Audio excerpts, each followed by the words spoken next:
The child embodies our ultimate vision that every Filipino learner will realize their full potential and ultimately reach their biggest dreams, no matter how high, no matter how hard, through quality education.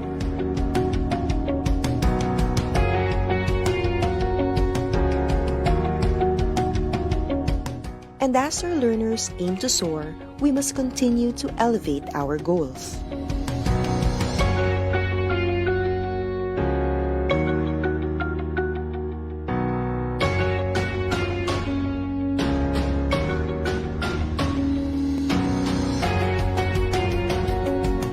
Rising, the kite is our emblem of aspiration to deliver the brand of quality in Philippine basic education. The quadrants of the soaring kite symbolize the key reform areas in forwarding this cause, as we embark on this aggressive reform to yield upskilled teachers, well-developed curriculum, improved learning environment, and responsive multi-stakeholder cooperation. Using the colors of our flag, the logo symbolizes our unity and serves as a reminder that it takes a nation to educate a child. Together, we as a nation will have to move forward and gain more momentum so that our vision of quality basic education for all shall take flight.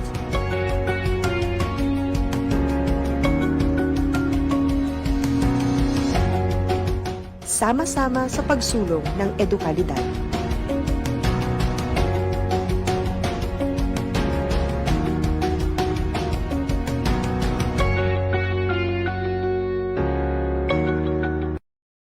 Well, hello, Mrs. Morgan. Remember how hard it was to get your students' attention?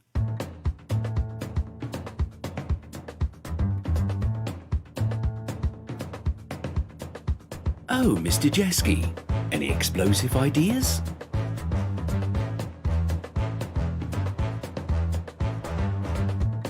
And you, Mr. Fisher, the world keeps turning, right?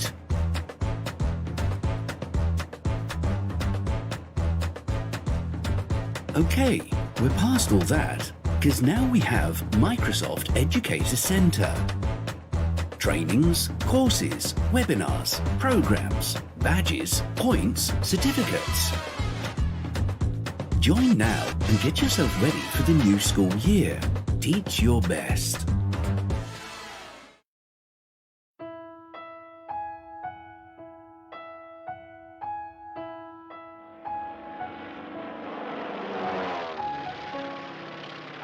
Nang sumiklab ang giyera sa Marawi, maraming buhay at kabuhayan ang nawala. Maraming kabahayan at paaralan ang napinsala. Sa kabila ng matinding suliranin, naging matagumpay ang DepEd na mabigyan ang mga mag-aaral ng pagkakataong ipagpatuloy ang edukasyon at muling bumangon sa sitwasyon. Habang naghihintay sa pagkumpuni at pagsasaayos ng mga paaralan, nagkaloob ang DepEd ng mga temporary learning shelters, remedial classes, learning kits, at feeding programs para sa mga displaced learners.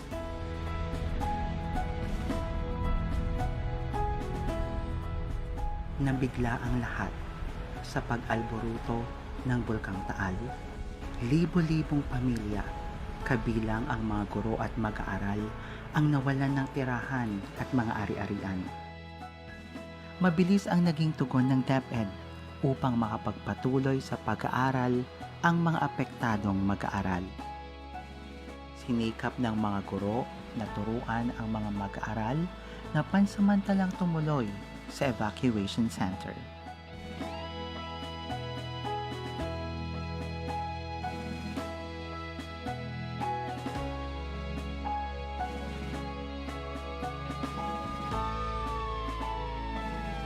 Tumama sa bansa ang COVID-19 pandemic, dahilan upang maantala ang normal na daloy ng pamumuhay at trabaho sa lahat ng sektor, kabilang na ang kagawaran ng edukasyon. Nang ipatupad ang Luzon lockdown, inilunsad ang DepEd Commons upang tuloy ang pagkatuto ng mga learners habang nasa bahay. Sa kabila ng mabigat na hamon sa ilalim ng new normal, patuloy na nagpunyagi ang DepEd upang maghanap at maghatid ng mga alternatibong pamamaraan upang magpatuloy ang edukasyon sa pinakaligtas at pinakaangkop na paraan.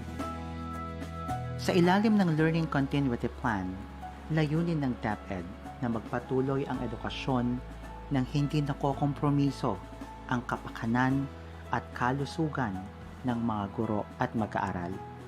Isusulong ng DepEd ang tatlong pangunahing layunin: angkop na proteksyon, kaugnay ng mga health standards at safety protocols para sa ligtas na school year, patuloy na edukasyon sa pamamagitan ng blended learning, distance learning at homeschooling na angkop sa kapasidad ng bawat mag-aaral, at mabisang aksyon sa pakikipagtulungan sa lokal na pamahalaan at mga partner organizations upang maihatid ang dekalidad na edukasyon para sa lahat. Bawat DepEd Division ay bumuo rin ng sarili nilang Learning Continuity Plan upang gabayan ang mga guro, mga magulang at mga mag-aaral sa bagong pamamaraan ng pag-aaral gamit ang online, modular at TV and radio-based instructions. Gamit ang iba't ibang learning modalities, nagdaos ng dry run ang mga paaralan sa iba't ibang bahagi ng bansa, katuwang ang mga local government units at mga education partners upang maging handa sa bagong sistema ng edukasyon.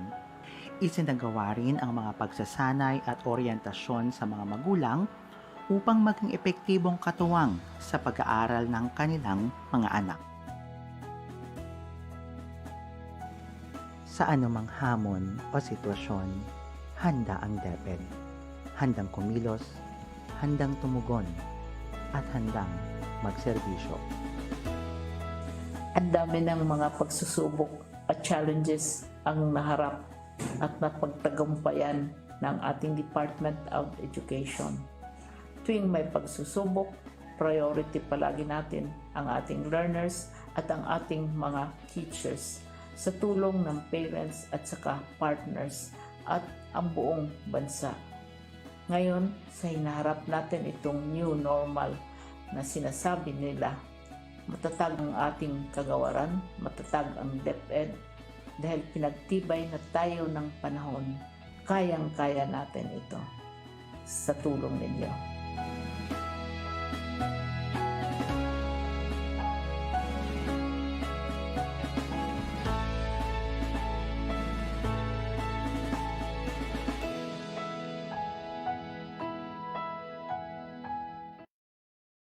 G'day everyone, I'm Mark. As a teacher and a former principal, I know that professional learning often comes at the end of a very long day. But there are exciting, less structured ways to be in the driver's seat of your own lifelong learning. A great place to start is by engaging with our Microsoft Innovative Educator, or MIE community. This global community is big, in fact it's enormous. Our MIEs love connecting. Monthly tweet meets are global gatherings of inspiring educators around big topics, and their Facebook group acts as a persistent home for discussions and shared activities. Another way teachers are learning within communities is through Microsoft Teams. Now, greater teacher collaboration improves teaching across schools, and Teams is the ultimate platform for a professional learning community.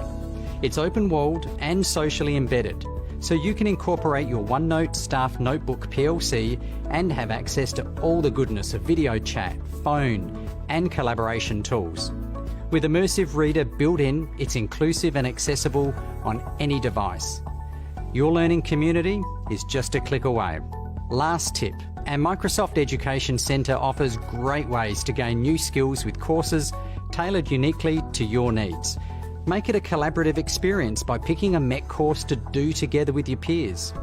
And as a bonus, you can practice collaborative learning by exploring a research paper, like the Class of 2030, and treat it just like a book club with your colleagues face-to-face or in Teams. The link to that research, it's in the description. Remember, learning is socially embedded. It's best done together for students and for teachers. Happy learning.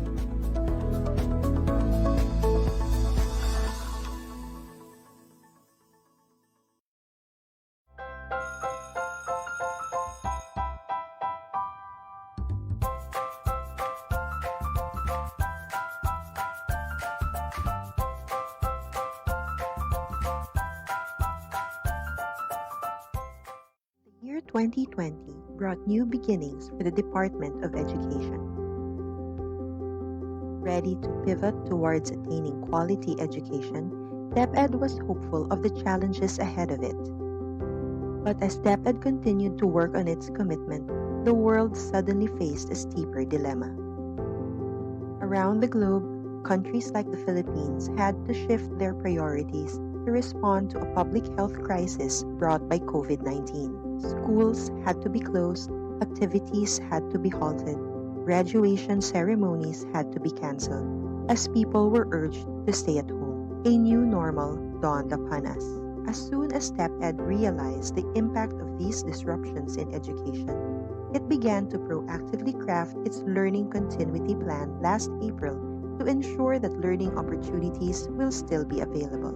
Consulting with partners and advisors through the Education Forum, as well as legislators, teachers, parents, learners, and the general public, DepEd made sure its LCP encompasses the concerns of the whole education sector in responding to the crisis. Its topmost priority being the protection of the health, safety, and well-being of learners, teachers, and personnel. To make informed decisions, DepEd first analyzed relevant data and epidemiological picture for the incoming school year. DepEd also issued guidelines on its required health standards to be adopted in all public and private schools and DepEd offices following DOH and IATF protocols. It covers 4 COVID-19 mitigation objectives, namely, to increase physical and mental resilience, reduce transmission, reduce contact, and reduce duration of infection. The LCP also outlined how learning continuity will be ensured. It streamlines the K-12 curriculum into the most essential learning competencies and allows the use of distance learning, homeschooling, and blended learning modalities. Since conducting face-to-face classes will be a risk in most areas, DepEd has anchored its delivery of education to modular, online, TV and radio, or a combination of all. Guided by teachers, modular learning will allow learners to use self-learning modules in a format applicable to learners' capacity. In online distance learning, teachers will facilitate and engage learners' participation through the internet, whether synchronous or asynchronous. TV and radio-based instructions, on the other hand, are converted lessons fit for the broadcast medium. The LCP assures that all our learners, including our SPED, ALS, Madrasa students, can still access education even within the confines of their homes, and ensures that their household capacity will not hinder their right to education. To make this possible, our joint Brigada Eskwela and Oplan Balik Eskwela is assisting the preparations for the rollout of the LCP. On May 8, the LCP was approved by the IATF. The President also gave it his full support and expressed his commitment to meeting the financial demands of its execution. The implementation of the LCP will not be easy. It is not a perfect plan, and complications can be expected along the way. But extraordinary times call for extraordinary and proactive measures, and the Department of Education is ready to address the challenges along the way with the help of our national and local government, partners, parents, and learners. As one nation, learning opportunities shall be available in this brave new world for our Filipino children.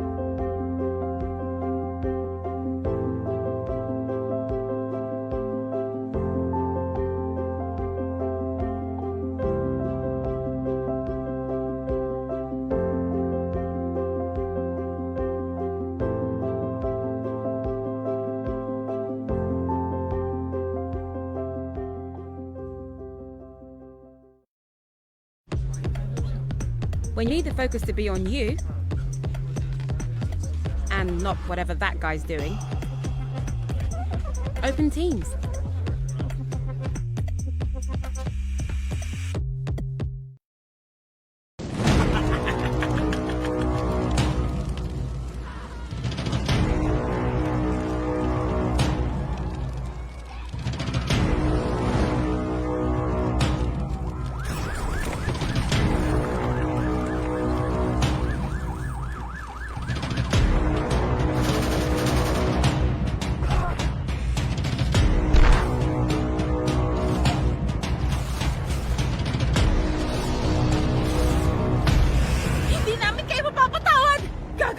namin ng buong komunidad niya! Subukan mo! Tutal nawasak na naman namin ang lahat ng ari-arian niyo!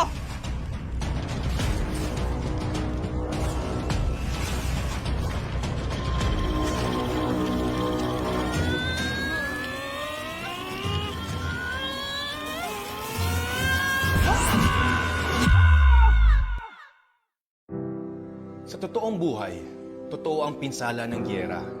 Mula noon hanggang ngayon. Para limitahan ang kalupitan ng giyera, nagkaisa ang mga bansa 70 taon na ang nakalipas upang itaguyod ang Geneva Conventions. Ang Geneva Conventions ay kinikilala ng buong mundo bilang bahagi ng international humanitarian law na nagtatakda ng mga patakaran ng giyera o the rules of war. Ayon dito, huwag gawing target ang mga sibilyan at kanilang mga ari-arian. Tratuhin sa makataong paraan ang mga nabilanggo at protektahan ng mga doktor, nurse at mga ospital para paglingkuran ang mga sugatan at may sakit saan man panig sila nagmula. Alamin ang Geneva Conventions. Bisitahin ang www.therulesofwar.org.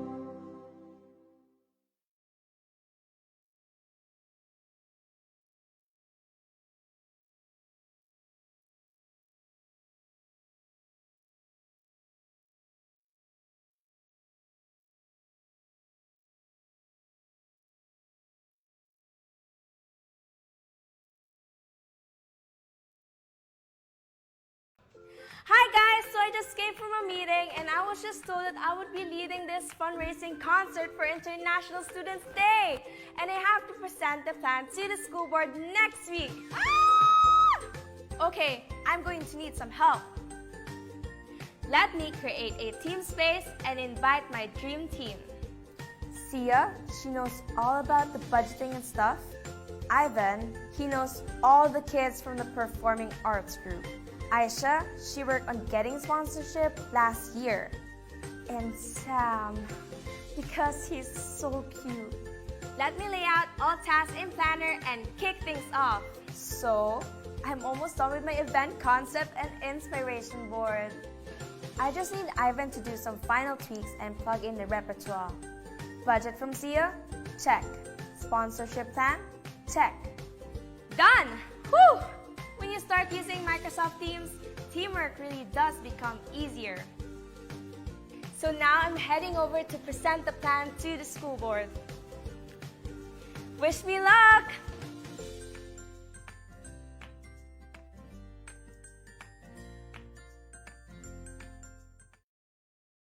De Luna, Present! Herrera, Present! Valera. Present! Handa ba tayo sa school year 2020? Present! Ngayong taon, ang edukasyon tuloy pa rin. Sa tulong ng DepEd, mga guro at mga magulang, ang handang isip, handa bukas. Tuloy-tuloy ang pag-aaral. May mga modules para sa iba't ibang antas. Sa government TV, maging sa radyo. Mahalagang ligtas ang ating mga estudyante at guro. Kaya kahit nasa bahay, tuloy ang edukasyon. Kung tulong-tulong, may paraan, may aralan. Handang isip, handa bukas. Bisitahin ang DepEd Philippines sa Facebook at ang deped.gov.ph.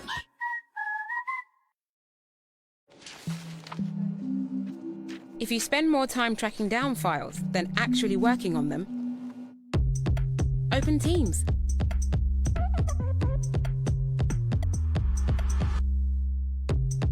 Handa ka na bang magpabakuna? Narito ang mga paalala at hakbang na gagawin sa proseso ng pagbabakuna. Bago ang pagbabakuna, kinakailangan mo nang dumaan sa pre-vaccination screening. Kinakailangan kumuha muna ng medical clearance sa doktor ang mga kabilang sa special population tulad ng mga sumusunod. May autoimmune disease, may cancer, may HIV, sumasailalim sa transplant operation, kasalukuyang umiinom ng steroids, mga pasyenteng may taning na ang buhay dahil sa karamdaman o nakaratay na lang sa kama o bahay. Kapag ikaw ay nabigyan na ng medical clearance mula sa iyong doktor, narito ang mga dapat gawin bago ang araw ng iyong pagbabakuna. 1. Humingi ng schedule at lugar kung saan ka magpapabakuna sa iyong pinakamalapit na barangay health center. 2. Huwag kalimutan dali ng iyong government ID, proof of comorbidity o medical clearance, pati na ang face mask, face shield at hand sanitizer. Sa araw ng pagbabakuna, narito ang mga steps na dapat sundin. Step 1. Waiting area. Siguraduhin kayo ay pumunta sa tamang oras at petsa ng inyong schedule sa pagbabakuna. Hindi papayagan ang mga walk-in sa vaccination sites. Maupo sa bakanting upuan alinsunod sa tamang pagkakasunod na bilang. Hintayin na tawagin kayo para sa susunod na hakbang. Habang nag-aantay, sumunod sa minimum public health standards. Isuot ang face mask at face shield, sundin ang proper physical distancing at ugaliing maghugas at isanitize ang kamay. Step 2. Registration. Sundin ang mga patakaran ng inyong LGU o vaccination site sa pag-register at ipakita ang inyong government ID. Bibigyan kayo ng kopya ng informed consent form, health screening form at mga pamphlet tungkol sa bakuna na pwede ninyong basahin. Hintayin na matapos ang proseso ng registration bago pumunta sa susunod na hakbang. Step 3. Screening.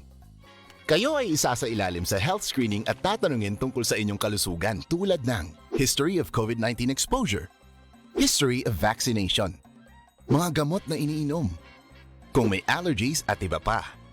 Ito ay para makasiguro kung angkop para sa inyo ang magpabakuna sa kasalukuyan. Step 4. Health education. Makinig sa ibabahaging importanteng impormasyon tungkol sa pagbabakuna para sa COVID-19. Kung mayroon pa kayong ibang katanungan, sumangguni sa ating mga vaccination staff. Siguraduhin na pirmahan ang consent form na pumapayag kayong magpabakuna bago pumunta sa susunod na hakbang. Step 5. Vaccine administration. Ito ang panahon kung saan kayo ay babakunahan sa loob ng 1 o 2 minuto. Huwag kalimutan na kunin ang inyong vaccination card pagkatapos matanggap ang bakuna. Step 6. Observation. Alinsunod sa Department of Health, ang lahat na magpapabakuna ay kailangan manatili sa pasilidad ng 15 hanggang 30 minuto para obserbahan kung may hindi magandang nararamdaman. Ang ating medical staff ay nakatutok sa inyo para ma-monitor ang inyong kalusugan. Bibigyan kayo ng mga pangalan ng health facility o hotline kung saan pwedeng pumunta kung kinakailangan sumangguni dahil sa side effects ng bakuna. Pagkatapos ng pagbabakuna, huwag kalimutang gawin ang mga sumusunod. 1. Itanong ang mga nais mong malaman tungkol sa vaccine na binigay sa'yo. 2. Huwag kalimutan ang iyong vaccination card. 3. Alamin ang petsa ng second dose ng iyong pagbabakuna. 4. Kunin ang contact number o alamin kung sino ang dapat tawagan kung sakali mang ikaw ay nakadarama ng seryosong side effects. Narito rin ang ibang mga paalala na dapat tandaan. Siguraduhin bumalik sa schedule para sa pangalawang dose ng bakuna. Laging tatandaan na kahit nabakunahan ka na, ay huwag pa rin kalimutan sumunod sa minimum public health standards tulad ng pagsasanitize ng mga kamay, pagsusuot ng face mask at face shield, at pagdistansya sa iba ng 1 metro. Magmask, hugas, iwas, airflow. Ito ay para na rin sa ating proteksyon at sa proteksyon ng iba. Narito ang pagkakasunod-sunod ng mga eligible population na target mabakunahan.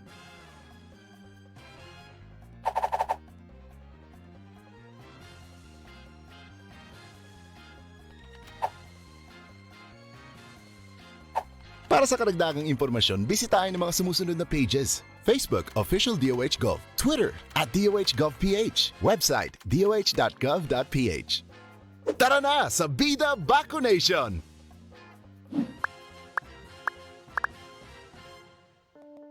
The COVID-19 pandemic has brought unprecedented changes to our usual ways of living.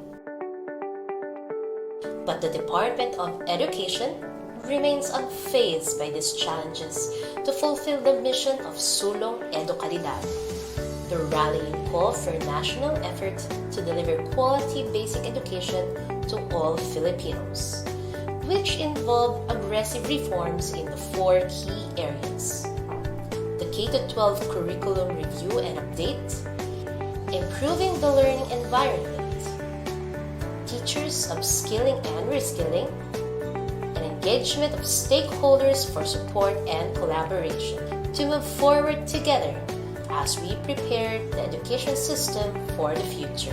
The call for Sulong Edukalidad will continue, and we have built the framework of the Basic Education Learning Continuity Plan, or the BELCP, to put the needs of the learners at top priority. DepEd's BELCP is the major response and commitment to protect the health, safety, and well-being of learners, teachers, and personnel. The plan aims to provide opportunities to continue education even in these trying times with a BELCP in place, supported by an unprecedented number of diverse stakeholders from the academe, media, industry groups, NGOs, business and private individuals. Sulong Edukalidad will be able to sustain the aims in its reform for quality basic education. In our journey towards quality education, we have established the 4 pillars of aggressive reforms from the start, and we have been continuing to progress in these pillars. In improving the learning environment, we took action in the construction and rehabilitation of school buildings, ensured the availability of learning materials and equipment, and prioritized our last mile schools. The challenges of the pandemic also brought to light the urgent need to upgrade our ICT infrastructure to service the needs of education. In terms of the teachers' upskilling and reskilling, we were able to establish more innovative professional standards for teachers and school heads. We have aligned the professional development of teachers with their career progression to track their development as part of the National Educators Academy of the Philippines transformation. With the launch of the Education Futures program, where we will be focusing on innovative actions and solutions to improve the state of our education, we are now more than ready to start a new journey and continue our fight for quality education for all Filipino learners. Finally, we've given high importance to the engagement of stakeholders for support and collaboration. In support of this, we have convened the Philippine Forum for Accessible Quality Basic Education, or the Education Forum, which will leverage other partnerships for education quality and strengthen partnership with the Philippine Normal University as the country's national center for teacher education. The department has also been developing a professional development program for teachers and school leaders in order to equip them with the skills, materials, and data that will allow them to help their students prepare for PISA 2022. This intervention consists of the following components: online training for teachers and school leaders, development of learning materials and practice tests for students, deepening the analysis of the PISA 2018 results, and supporting school-level action research. Now that the year is about to end, our commitment to Sulong Edukalidad will continue and will be far from being gone. With a lot at stake, considering our new knowledge and experience from this year's challenges, we are equipped to face a new future. As we head on to the future where we will face many challenges and uncertainties, the department will always be the guardian of every Filipino learner's right to education.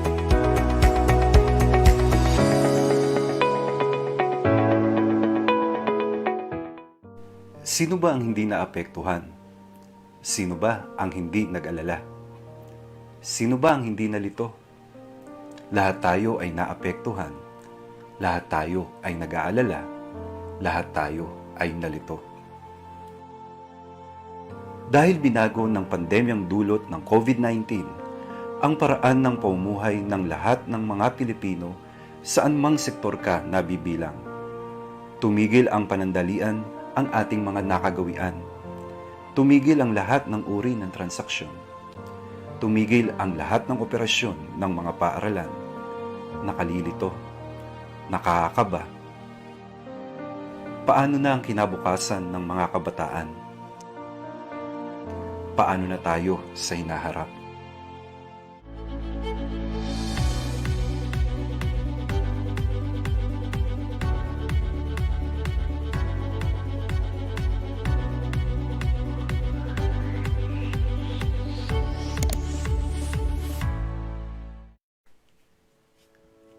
Opisyal na nilulunsad ng Kagawaran ng Edukasyon sa pangunguna ng Office of the Undersecretary for Curriculum and Instruction ang DepEd Teaches. Ito ay isang online na programa na gagabay sa mga guro, tagapangasiwa, magulang at mag-aaral hinggil sa mga pagbabago sa batayang edukasyon ngayong new normal. Ang DepEd Teaches ay angkla sa sulong edukalidad na nakatuon sa 4 na pangunahing pangangailangan ng mapunyaging reforma tungo sa makalidad na pagtuturo at pagkatuto. Una, pagre-review at pagsasapanahon ng kurikulum ng K-12. Ikalawa, pagpapaunlad ng kapaligirang pampagkatuto. Ikatlo, paglinang ng mga bagong kasanayan sa mga guro. At ang ikaapat, ang pakikipag-ugnay sa mga stakeholder para sa suporta at kolaborasyon. Sa pamamagitan ng virtual learning platform, ang DepEd Teaches ang magsisilbing bukas na komunidad ng pagsasanay na titipon sa mga guro, tagapamunong pang-edukasyon at sa sinumang may pagnanais sa pagtataguyod ng kalidad na edukasyon sa bansa at sa pagtagumpay ng bawat Filipinong mag-aaral. Ang mga opisyal, education specialist, learning content expert at outstanding teacher ng DepEd ang magiging tagapanayam na magbabahagi ng kanilang kaalaman at kasanayan sa kurikulum, pagtuturo at pagkatuto, pagtataya at lahat ng kaugnay na mahalaga sa proseso ng pagtuturo at pagkatuto sa new normal. Bilang mga frontliner ng classroom, inaasahang magiging aktibo ang mga guro sa programang ito. Ang mga tema at paksa ay angkop sa kanilang pangangailangan at konteksto sa pamamagitan ng accessible na platform, ang social media. Sumali na sa OUCI family sa DepEd Teaches kung sama-sama mapahuhusay pa ang mga guro, kung sama-sama higit na malilinang natin ang mga mag-aaral.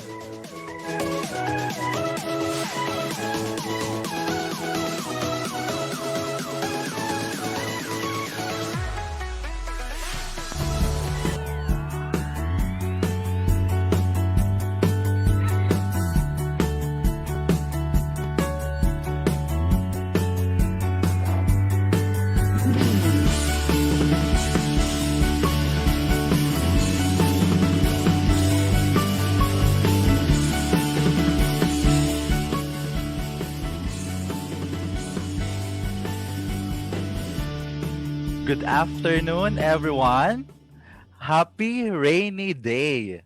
May we experience showers of blessings today as we listen for another wonderful and very insightful episode here on DepEd Teaches, together with our loyal viewers who are also tuning in right now in our social media platforms, for we are simulcast live on DepEd Philippines Facebook page, DepEd Tayo, and DepEd YouTube channel. For the 29th time, if you have not joined our online community, please check our official Facebook page, the DepEd Teaches. And do not forget to like, follow, and share with your friends. So last week, we talked about diversity of our students in the classroom. And to expand our discussion on instructional planning and delivery, today we will cover about designing assessment activities suited for distance learning modalities. Hello, Miss Anna. Good afternoon. It's good to see you again after I missed the last week episode. What are your thoughts in our today's topic, Ma'am Anna? Hello, everyone. So, good afternoon, Sir July. It's nice to see you again. Okay. So, before I answer that question, it's been raining cats and dogs. So, we hope you are all safe and healthy. Let's not forget our health protocols. And we understand that we just finished the school year 2020. And maybe some of you are on a vacation mode. But then, that doesn't stop DepEd Teaches from delivering quality professional learning experience. And one critical issue that we've encountered this year is how we do assessment. So we know, Sir July, it's not easy because this is a novel experience to us. We are new to this situation. We don't get to see our students face to face. But then the good thing is, as we all know, we have DepEd Order 31, Series of 2020, the interim guidelines for assessment and grading in light of the Basic Education Learning Continuity Plan. And I am confident that you've read these guidelines, dear teachers, for this is our basis on how we graded our students this year. But then, going back to your question, Sir July, I was thinking, why do you think we should be aiming to design assessment that is consistent with the target competencies? Why can't, as a teacher, I can just come up with any assessment, something that is interesting or doable? Why do I have to think about consistency? What do you think about this, Sir July? Yes, Ma'am Anna, I believe with that. This is another, I think, related topic about alignment because we have the words consistent, target milks, and we have learned this before about alignment. That like curriculum, assessment must be aligned to the content and to the grade level standards and competencies in order to assess whether or not the students have gained the knowledge, skills, and abilities described in the standards. It is also important to note that if curriculum is aligned to standards and if assessments are aligned to standards as well, then assessment, not only the large-scale summative assessment, but also the formative processes and other assessments that may be administered must also be aligned to the curriculum.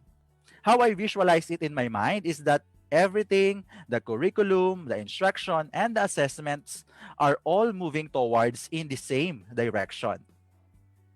Wow, absolutely, Sir July. Curriculum, delivery, and assessment. That's a beautiful image, working on the same track.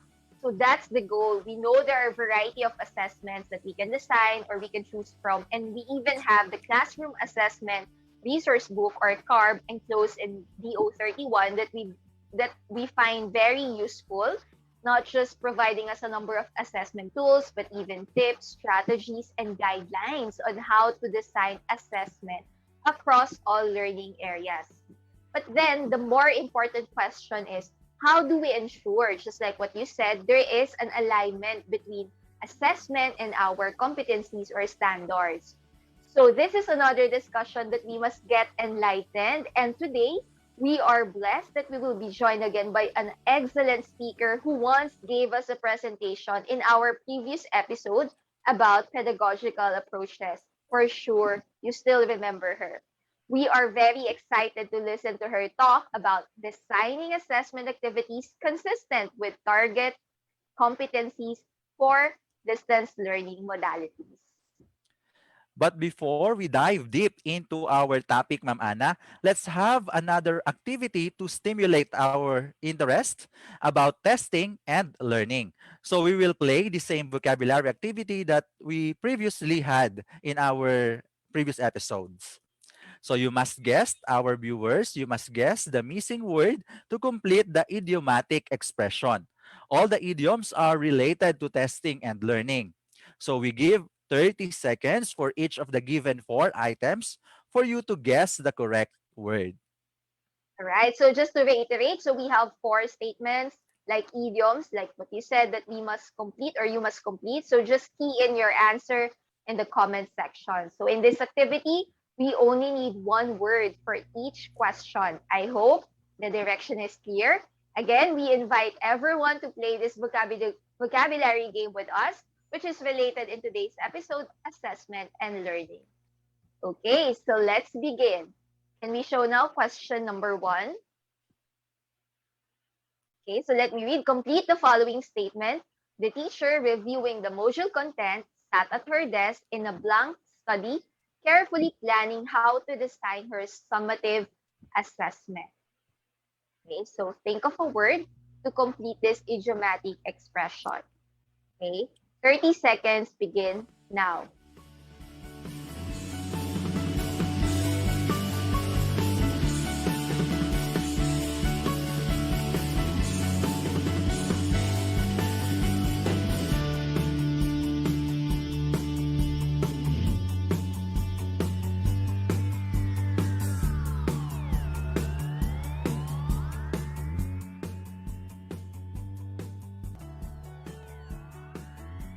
All right, so let's reveal the correct answer. What is your guess, dear viewers?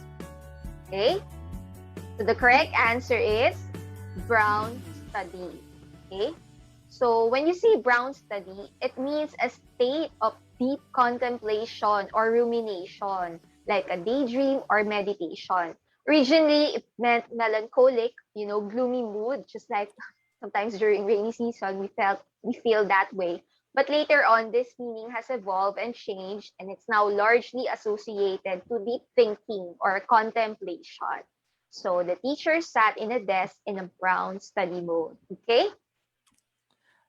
All right, that was a good start, Ma'am Ana. I hope really our viewers were able to key in their correct answer for that item. Now, for the second question or statement, please show them on the screen. So let me read to you the statement. I've got a deadline on Monday, so I'm going to blank study all weekend long. Again, I've got a deadline on Monday, so I'm going to blank study all weekend long. So dear viewers, 30 seconds start now to key in your answers.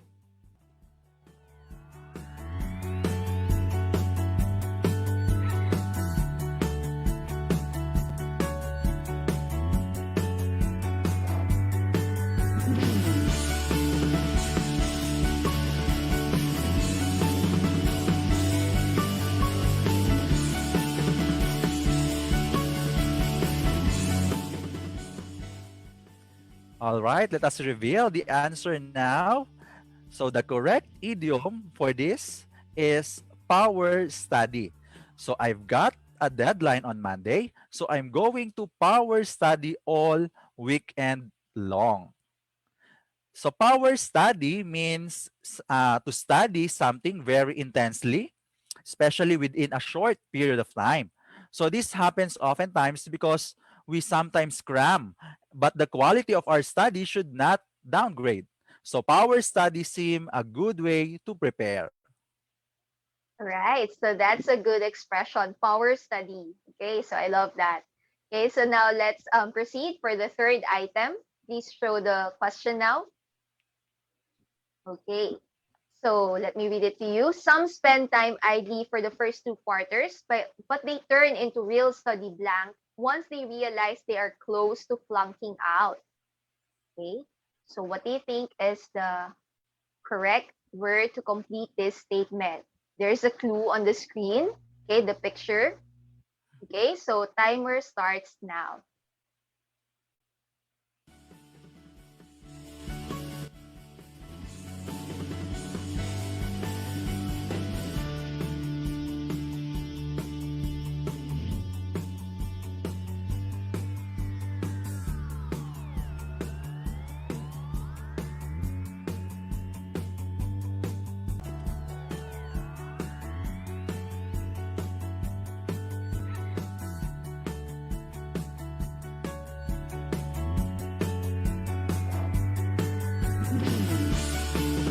Okay, so let us reveal the answer. Okay, so I hope you got this one correctly. So the correct answer is study animal. Okay, just like the dog, the picture of the dog that you saw on the given item. Okay, so what do we mean by a study animal? Someone who studies very hard or very often. Okay, so there's an ironic play on the phrase party animal, meaning someone who attends parties. So this one is the opposite. Someone who studies hard, a study animal. Okay? Okay, that was a good item, Ma'am Ana. So for our last item, Teacher Marco, who is blank study, got assessment principles in distance learning modality immediately and was able to apply this effectively. Again, Teacher Marco, who is blank study, caught the assessment principles in distance learning modalities immediately and was able to apply this effectively. All right, so dear viewers, please key in now for 30 seconds your answer.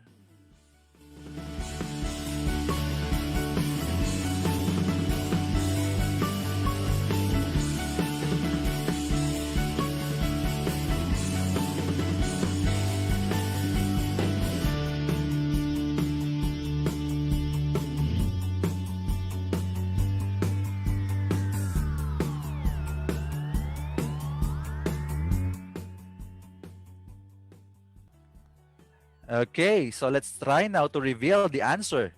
The correct idiom for this item is quick study. So Teacher Marco, who is a quick study, caught the assessment principles in distance learning modalities immediately and was able to apply this effectively. So what do we mean by quick study? This pertains to a person who quick to learn things. So this also means that someone who is able to learn new job or adjust to new social environment in a short period of time. So I hope everyone were able to or was able to give the correct answer, or perhaps were able to learn new idioms. So as a short recap of the idioms or proverb we learned today, we are having the following: the brown study, power study, animal study, and quick study. So please notice the common word in the following proverbs or idiom is the word study. So again, dear viewers, we hope you gained, or probably this has refreshed you on your vocabulary related to studying. So for today, we will relearn on how we can design assessment in distance learning modalities. So let us now meet our resource person. Okay, so Director Isabelita Borres, having dedicated 40 years at the Department of Education, has experience working with multiple roles as a high school classroom teacher, college instructor, department head, school planning officer, researcher, education program specialist, graduate school professor, division education supervisor, regional education supervisor for elementary and for higher education, assistant schools division superintendent of Butuan City of Region 13 and of Misamis Occidental of Region 10, schools division superintendent of Siargao and Surigao del Norte of Region 13 and 10, Northern Mindanao, Assistant Regional Director of Region 13 and Regional Director of DepEd Region 13, Caraga Region, Region 12, Central Mindanao, Region 3, Central Luzon, and Region 9, Zamboanga Peninsula of Mindanao. Also, she acted as Director of Project Management Services at PITAF of DepEd Central Office. A graduate of PhD in Educational Management in Ateneo de Cagayan of Northern Mindanao, and Master of Arts in Education, specializing in non-formal education, Director Borres had been engaged in international scholarship programs in curriculum development and instructional leadership, like in Israel, Thailand, Paraguay, Korea, Australia, China, Brunei, Harvard University, Cambridge, USA, Indonesia, and New Zealand. She has also actively participated in international conferences in Finland, Rwanda in Africa, Korea, Atlanta in the United States, Indonesia, Cambodia, Thailand, among others. She was awarded as an outstanding educator by the Johnson & Johnson in 2005 for her remarkable promotion of women's health program. Dr. Borres has continuously espoused her passion for women's development through the Department of Education and her involvement in the Girl Scouts movement with its varied engagement in adolescence and reproductive health, women's vocational and technical training program, and values development and innovation and peace education. So ladies and gentlemen, with a warm welcome, for her second time around as a speaker here in DepEd Teaches, let us give a big warm of applause to the Regional Director of DepEd Region 9, Zamboanga Peninsula, Mindanao, Dr. Isabelita M. Borres.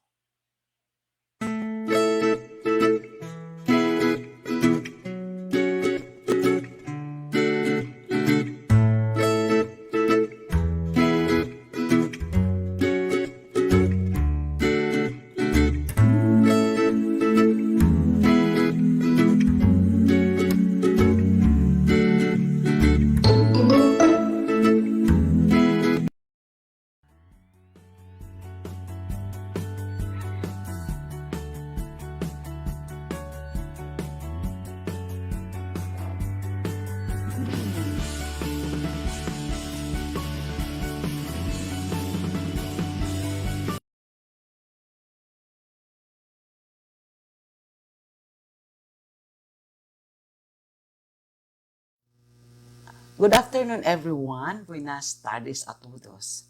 Welcome to the 29th episode of DepEd Teaches. Kumusta po kayong lahat sa ating mga guro na nakapakinig ngayong hapon? For all the school administrators who are on board and joining this session, and to all of us members of the DepEd family. Mayong hapon sa tanan. Okay, if I could remember, the last time I was with you, we were talking about strategies and approaches based on the modules that we are now adapting to support our basic education learning continuity plan months ago. And then this time, as we clench the school year, we have just finished the school year 2020-2021, it's so good to know about the values of assessment. Have we been doing a lot of assessment strategies and approaches so that we could give meaning to all our efforts as we crafted our self-learning modules, as well as tried our best to process, interpret, record all the modules, the accomplishments of our learners in this COVID pandemic time. So this afternoon, to everyone, we would like to welcome you for this episode on designing assessment activities consistent with the targeted competencies for distance learning modalities. I'd like you to recall what we learned in educational measurement, or in the classical nomenclature, test and evaluation. Remember when we were taking up our Bachelor of Science in elementary or secondary education? And remember that as teachers in the whole teaching learning spectrum, when we start with motivation, we start talking about delivery or implementation of the lessons, we should end up with assessment. We should know and be able to conduct evaluation. Why? I know you and I know the reasons. It's all because as teachers, we should be able to monitor, check, examine if our learners have learned. Because it is said, teachers have never taught unless learners have learned. In other words, our teaching delivery will only be meaningful if our pupils, our students, will also tell us that they have learned. And how should we do it? We should test it. Hence, as we have discussed in the past, we start with motivation, we start followed by delivery, or the approaches that we do use, so we could expound the discussion among our learners. The last is really evaluation. Then the challenge is, what designs would we have? For example, it will always depend on our intention or purpose. If we need to assess what they learn, the knowledge that we have, then we should focus on content and knowledge. What modalities shall we be using? Oh, there are a lot of exams. We have the classical objective type of exam, and there are a lot of exams that can be classified as of objective type. We have recall test, we have true or false, and the best is actually the Morse type, in which we have to test the critical thinking of our learners. Given a choice of 3 or 4, they have to think which of the options would really fill in the correct answer to the question. Let's move forward. Then the next would be, if we want to test the skills that they have learned, performance or talents or procedures that they have achieved and accumulated and learned through, then it would be a psychomotor type of an exam. Practical test, skill test, actual examination, actual delivery, in the classical term, practicum. Now, there is one area that we need to assess. It's the affective, because we have to test the head, the hands, and the heart. But this is really critical and crucial because behavior cannot be tested with a pencil and paper test. In a classical paradigm, it is said, values are not taught, they are caught. In other words, it should be manifested in their behavior. Hence, the most difficult test is really on attitude and behavior. But we should have a tool to observe whether our learners manifested or are acting out what they have learned per values purported or discussed in the classroom. So again, may I summarize? It has something to do with the purpose, cognitive, psychomotor, and affective. That's actually the basic Bloom's taxonomy of objectives in the teaching learning process. Now, we have used modules, and our modules are what we call the SLM, self-learning modules. In other words, the learners will bring it home, they read it, and given the support from a parent, a friend, or a teacher, they will be able to understand what the concept is being discussed on. For example, in Region 9, we have modules like this for English, we have for science, and these are our modules that we have written that the division offices have contributed, especially during the first and the second quarter. And if you examine such modules, you have, for example, an introduction, and you also have a discussion, you have some presentation, but always it ends up with a portion called What Have I Learned? And it's being wrapped up, ended with the so-called assessment. If our intention is to check whether our learners have understood this module, once we have given them for a week or two, then that is what is referred to as formative. Formative is in short span of time that they were able to comprehend what was given to them. But given enough time to study a lot of related concepts, which we called in one chapter, then we have what we call an assessment that would test all other competencies. One specific competency followed by another specific competency, or one sub-task followed by one major task. Then we go to what we call summative tests. And these are our periodical exams, year-end exams, which will give you a long duration of knowledge, a long duration of concepts that have been learned in one school year or in one semester.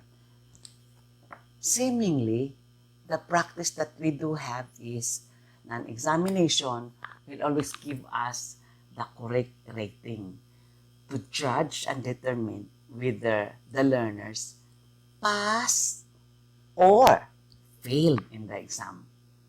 So, the second discussion that we have learned this afternoon is there are two kinds of an assessment, formative and summative. What we do every day is a formative test. What we do for a number of months to complete the whole grading period is what we call the periodical test, or we call it summative. But why do we care to make a formative test? Of course, as teachers, that will be the best guidance for us to determine whether we continue with the next topic. Remember, the tasks, the competencies are arranged according to the degree of competency, from a simpler task to the most complicated. We cannot go up if we don't know what is basic. Like, for example, in mathematics, we don't start with division and multiplication. We always start with addition and subtraction. Remember, addition is translated as a multiple type of multiplication. On the same note that multiplication is actually a stepping stone to understanding a division, because multiplication and division are actually an interplay if you know the functions of the numbers that we have learned. And so with the parts of speech, I should start with noun and pronouns. Why would I start with conjunctions and verbs and adjectives and adverbs? I will start always with the simpler concept of understanding.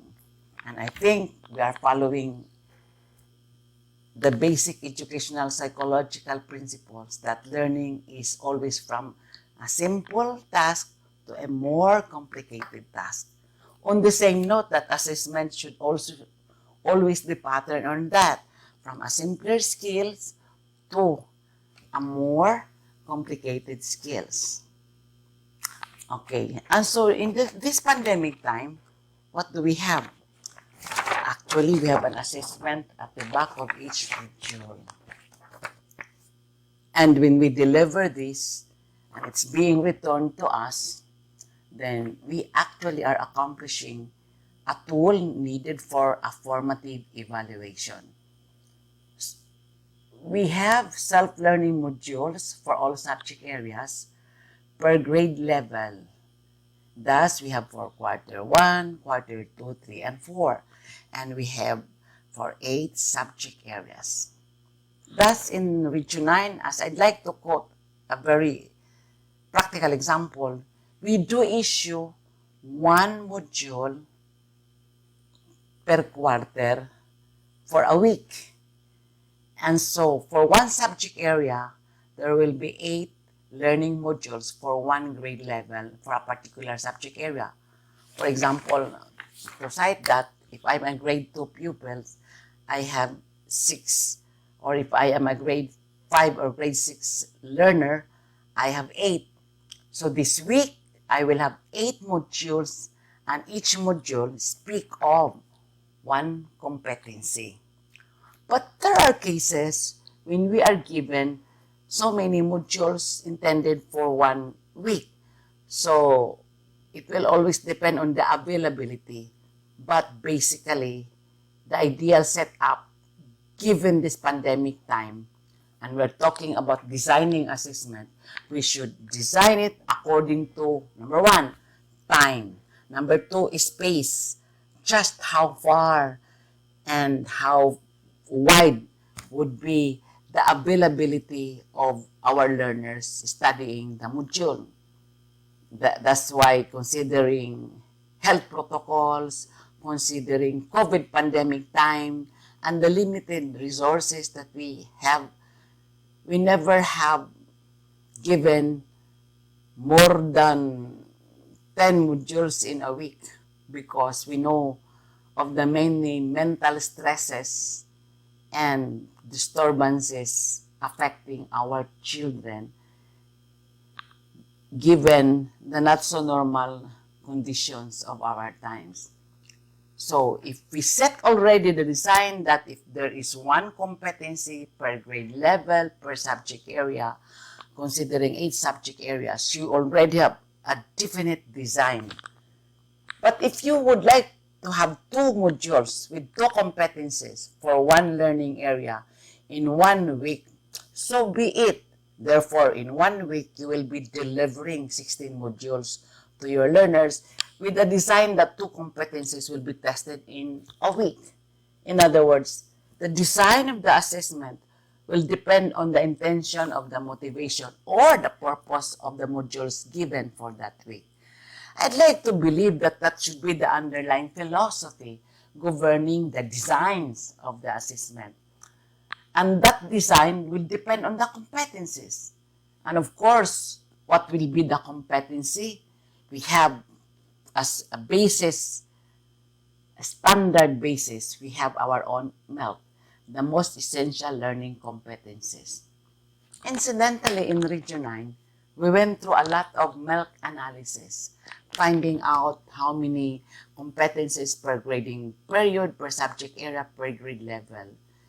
So we had actually an analysis for a month The whole month of June of 2020 was allocated for an analysis. What was the intention of the analysis? We were exploring what were the related competencies. And we discovered that competencies in Filipino are similar to the competencies in edukasyong pagkatao, edukasyong pantahanan, or MAPE also. And we also discovered that English and science have competencies which could be similar, even in mathematics. That's the reason why we explored another way of making the self-learning modules, which we call the thematic modules. But setting that aside, let me move forward. Because we have some ways of integrating concepts, knowledge and content, and psychomotor or affective. And we call this what we call an integrated or thematic assessment. What do you mean by that? In other words, we can always have two designs for one competency. Like, I can teach mathematics in terms of volume and liquid component, but at the same time, I can introduce science, knowing what water is all about. And if I write it out, I can introduce the skill in English. So in other words, I can have one learning module, but competences that are being assessed can be three. And that's a possibility. And that is a possibility. How do we go about our online assessment? As I said, for formative assessment, we were anchoring on the self-modules. Oh, do we have a summative evaluation? Incidentally, in Region 9, there was really the concept of having a periodical test or a year-end or a mid-year achievement test for grades 3, 10, grades 3, 6, 10, and 12. But when we were saddled with MECQ status and ECQ status for our three big provinces of Sibugay, Zamboanga Norte, and Zamboanga Sur, time and space were a problem. Hence, we explored an online assessment. Wow! And let me share to you what Pagadian City Division, spearheaded by the Superintendent Dr. Danny Cordova, and of course with their ITO, Mr. Paterna, and all of the staff in the academic group were helping. Incidentally, Regional Office also took effort in analyzing, evaluating the exams. And so this is the whole flow of the online division assessment test which we piloted in the division of Pagadian City. It was really spearheaded by the RTO, given the support of the RO, our ITO officer.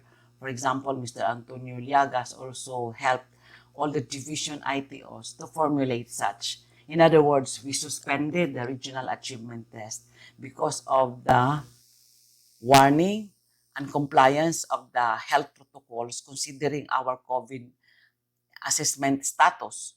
But division offices were really given the initiatives and the empowerment to do their own division achievement test. And gladly, we'd like to present to you the division assessment test of Pagadian City.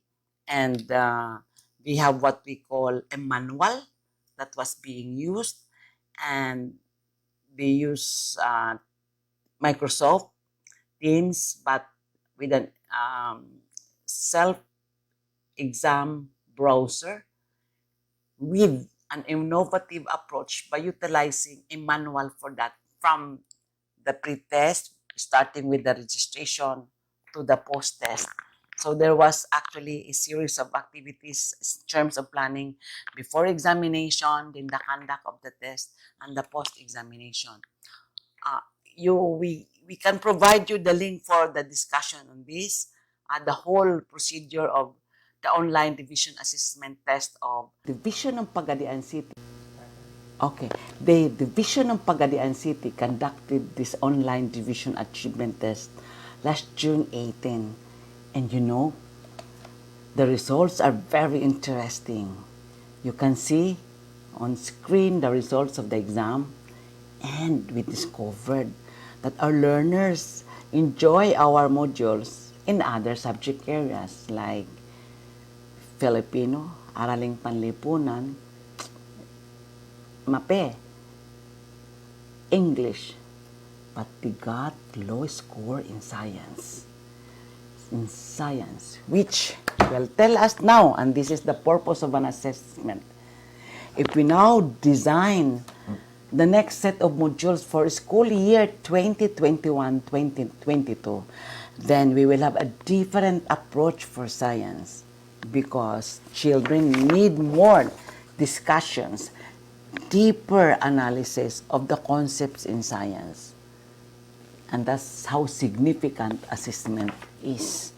And when we think of absolute values for an exam, given a formative assessment at the end of the module of 10 questions, remember the ideal standards is 70, which means in a score of 10, they will get 7.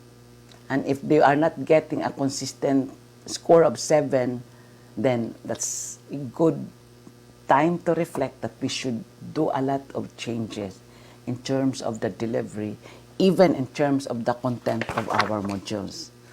So you see, knowing that in an online achievement test, there is a result and that we lack really a certain degree of knowledge, content in science, then that should be our focus. You see, decision of learning modules will be affected by the assessment that we have conducted. That would be all for today. Probably in the next episode, we'll go into crafting now the content of the learning modules that are really meaningful for our learners. Muchísimas gracias. Thank you very much. Daghang kayong salamat.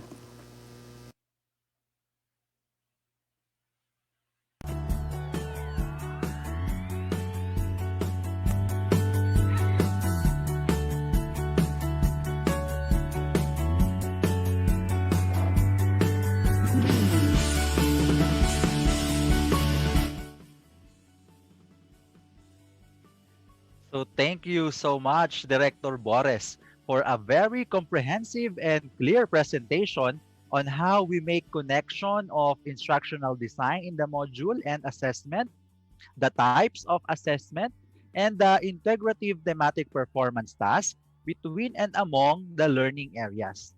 And as well for showing us how your division offices and the regional office as a whole have carefully planned, implemented, and evaluated your well-thought-of assessment tasks incorporated in your self-learning modules. So once again, thank you so much, Director Borres.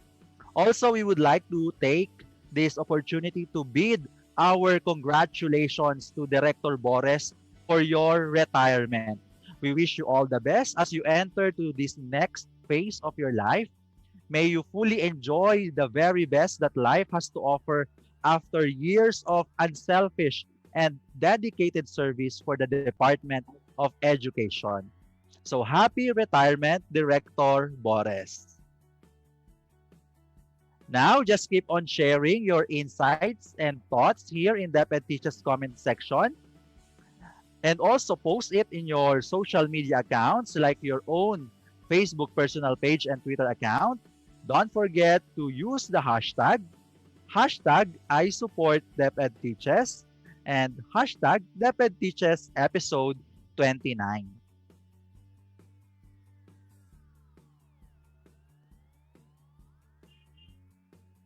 So to all our loyal viewers who consistently watch and support every episode here on DepEd Teaches, don't forget to register. Our evaluation will be given next week on the 30th episode. And if you have time, please feel free to view again, watch all the other episodes, so you'll be able to ace the evaluation and get your certificates of participation. We hope to see you again next week. Okay, so this concludes the episode 29.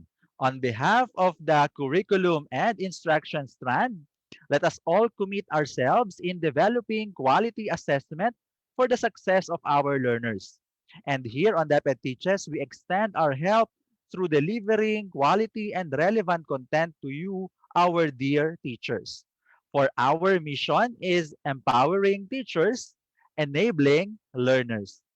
A blessed afternoon and keep safe, everyone.